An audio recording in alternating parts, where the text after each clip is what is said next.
Bom dia, crianças! Voltei com mais uma atividade. Tudo bem com vocês, mamãe e papai?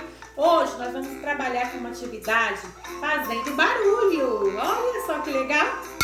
O que eu vou usar, gente? Uma colher de pau, uma colher de alumínio, um batedor. Ah, eu não tenho nada disso, professora. Pode usar o que você tiver na sua casa, tá bom? Vamos precisar de panela, bacia, plástica, tá bom? Pra gente fazer barulho. O que vai despertar na criança? Vai despertar curiosidade, vai despertar concentração e desenvolver a coordenação motora grossa da criança, tudo bem? Vejam só como que fica, gente. Cada utensílio tem um som diferente.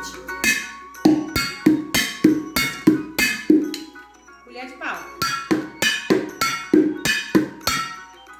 Batedor. Viu só? Olha só.